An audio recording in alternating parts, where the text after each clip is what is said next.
एउटा यस्तो व्यक्ति जसले केपी शर्मा ओलीको जोश, शेरबहादुर देउवाको होस र प्रचण्डको अन्धकार विश्वासलाई टक्कर दिन सक्छन्, त्यो एक मात्रै व्यक्ति हुन् रवि लामेछाने।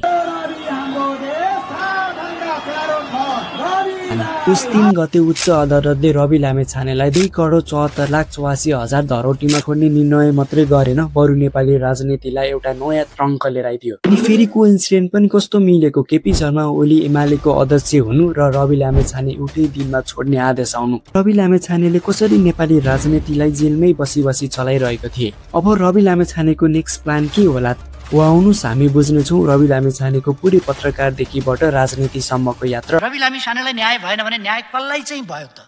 कसले पायो न्याय? लामेछानेको जीवनमा पछिल्लो केही वर्षदेखि एकदमै उतार चढाव आएको छ। सँगै माया, चर्चा र सफलता उनले पाएको छन् भने सँगसँगै उनले गाली आलोचना पनि पाइरहेको छन्। रवि लामेछाने आफ्नो पत्रकारिता छोडेर एउटा ठूलो सपना बोकेर देशलाई नयाँ नेपाल बनाउँछु भनेर हिँडेका थिए। तर उनी जति माथि पुग्छन् त्योभन्दा बढी उनी तलतिर खस्दै जान्छन्। उनी माथि कहिले नागरिकताको केस लाग्छ भने कहिले उनलाई सहकारी ठगीको आरोप लाग्छ।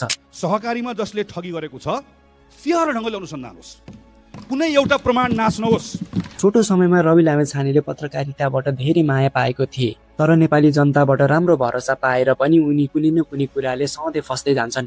तर पनि रवि लामेछाने भन्ने चाहिँ कहिले हार मानेनन्। उनको कहानी सुरु हुन्छ पत्रकारिताबाट। रवि लामेछानेले एउटा प्रोग्राम सुरु गरे, त्यो हो सिधा कुरा प्रधानमन्त्रीसँगको।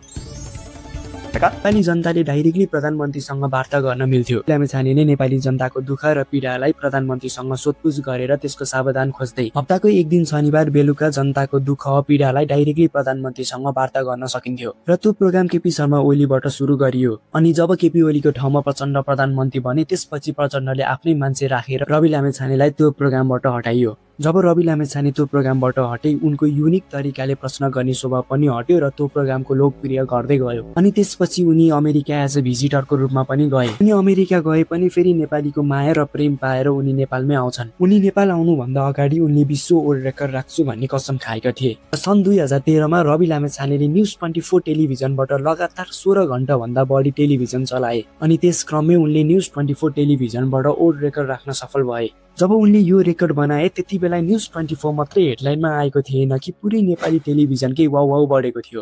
प्रचण्डले रवि लामेछानेलाई सिधा कुरा प्रधानमन्त्रीसँगको कार्यक्रमबाट हटाएपछि रवि लामेछानेले आफ्नै कार्यक्रम सुरु गर्छन्। त्यो कार्यक्रम थियो सिधा कुरा जनतासँग। सिधा कुरा जनतासँग जनताको पीडा र दुःखलाई डाइरेक्टली उनले न्युजमा हाल्थिन्। उनी लाइभ बस्दा पनि भ्रष्टाचार गर्ने नेताहरूलाई यसरी धम्काउँथे कि त्यो नेताहरूको निन्द्रा नै डामाडोल हुन्थ्यो। सौदेखि तस्करी गर्ने लाज पचेका नकचराहरूलाई कुडी खेलमा राखी उडेर घुमाएर एक किक हान्न मन छ त्यो। अनि फेरि रवि लामेछाने लाइभ बस्दा बस्दै पनि कहिले काहीँ त उनी फिल्डमै गएर यसरी धम्काउँथे।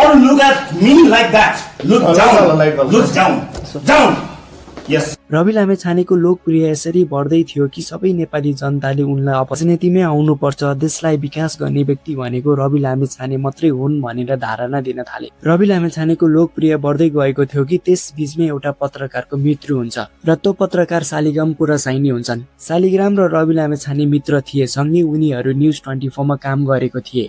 तर उनले रवि लामेछाने विरुद्ध यसरी भिडियो सार्वजनिक गरे कि रवि लामेछाने केही समयको लागि त जेल पनि पुग्नु परेको थियो। रवि लामेछाने तिमीलाई एक दिन बोल्ने छ त पैसाले याद गर। रवि लामेछाने जेल पुगेपछि उनको समर्थकहरूले रवि लामेछाने विरुद्ध आन्दोलन गर्न सुरु गरे। अनि त्यसको केही समयपछि उच्च अदालतले रवि लामेछानेलाई निर्दोष देखेको भन्दै रविलाई रिहाई गरियो। रवि लामेछाने जेल गए पनि उनको लोकप्रिय भने चाहिँ घटेको थिएन।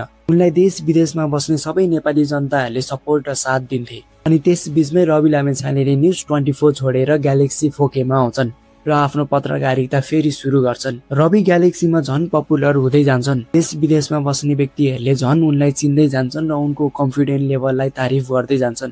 रवि लामेछाने पत्रकारिता गर्दा गर्दै नेपालमै भएको भ्रष्टाचार, समयमै हुनुपर्ने कामहरू नभएको कारणले गर्दा रवि लामेछाने वाक्क दिक्क भएर राजनीतिमा आउन बाध्य भए।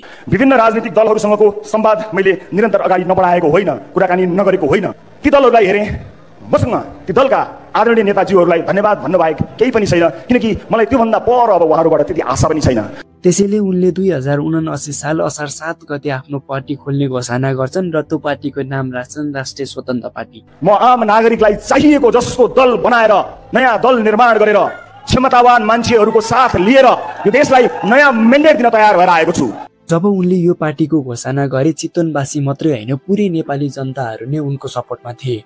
त्यति बेला रवि लामिछानेको पपुलारिटी यसरी बढ्दै गएको थियो कि अनि फेरि उच्च अदालतले रवि लामिछानेलाई अनागरिक घोषणा गरिदियो। रवि लामिछानेसँग अमेरिकाको त नागरिकता थियो तर नेपालको नागरिकता भने चाहिँ थिएन। त्यसपछि रवि लामिछानेको सांसद र मन्त्री पदहरू दुवै खारिज हुन्छ। अनि फेरि केही समयपछि रवि लामिछानेले जिल्ला प्रशासनबाट उनले नेपालको नागरिकता लिन्छन् र उनी कमब्याक गर्छन् राजनीतिमा। अनि चितवनमा पनि निर्वाचन सुरु हुन्छ र रवि लामिछाने चितवनबाटै लड्छन्। रवि लामिछानेले ५४,२७३ भोट लिएर आए। उनको प्रतियोगी भन्दा ४३,०२५ले बढी थियो। रवि लामिछानेले पहिलाको भन्दा यो निर्वाचनमा झन् धेरै माया र साथ पाउँछन्। अनि फेरि रवि लामिछाने गृहमन्त्री बन्छन्। अब रवि लामिछाने गृहमन्त्री बन्छन् त्यसपछि धेरै जसो काण्डहरू उनले खोल्दै जान्छन्। गृहमन्त्री त पुगे रवि लामिछाने तर फेरि केही वर्षपछि रवि लामिछाने विरुद्ध सहकारी ठगीको आरोप लाग्छ। यसरी नक्कली खाता खोल्ने मानिसहरू मध्येको एउटा नाम हो रवि लामिछाने। त रवि लामिछाने 1 करोड रुपियाँ लिनुभएको छ, सहकारको सदस्य हुनुहुन्न। हाम्रो कानुनको दफा 50ले भन्छ यो गैर कानुनी छ। रवि लामिछाने सहकारी ठगीमा पर्नुको कारण भनेको जीवी राई हुन् र त्यसबाट उनले धेरै पैसाहरू हिनामिना गरेको थिए। झन्डै 1 अर्ब 11 करोड भन्दा बढी जीवी राईले घटौरा गरेका थिए। उनी र रवि लामिछाने लगायत अरू धेरै मान्छेहरूलाई केस पर्छ यस काण्डमा।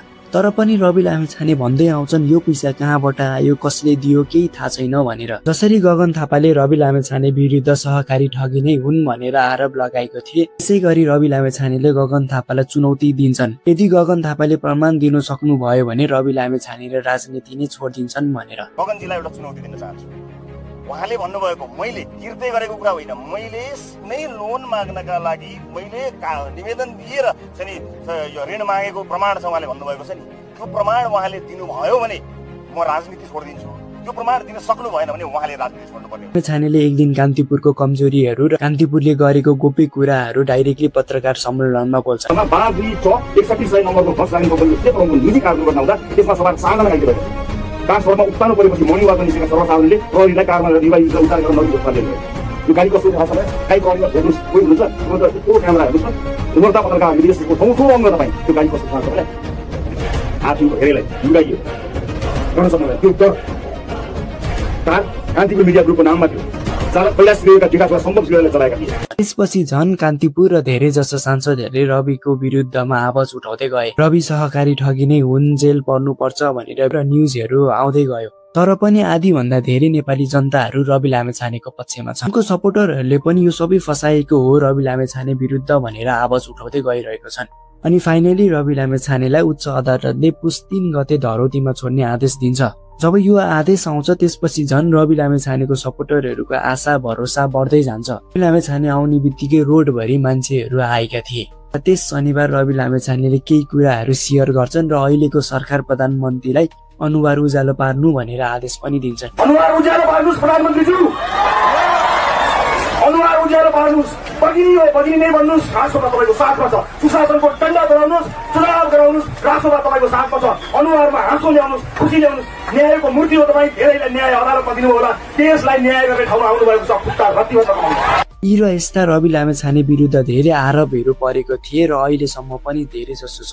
तर पनि उनले नेपाली जनताको साथ र भरोसा भने हरेक क्षणमा पाइरहेको छन्। अहिले त झन् रवि लामिछाने र बालेन शाह पनि भेटघाट भइसकेको छ। अब हामी नेपाली जनताले चाहेको भनेकै बालेन शाह, कुलमान घिसिङ र रवि लामिछाने सबैजनाहरू नयाँ एउटै पार्टीमा होस् र उनीहरूले 5 वर्षको सरकार चलाओस्। 75 वर्ष भन्दा बढी भइसक्यो एउटै सरकार 5 वर्षसम्म प्रधानमन्त्री नभएको। तर अब पालो भनेको यो नयाँ पुस्ताको हो। अनि हामी जेनजीको माग भनेको नि यी नै हो।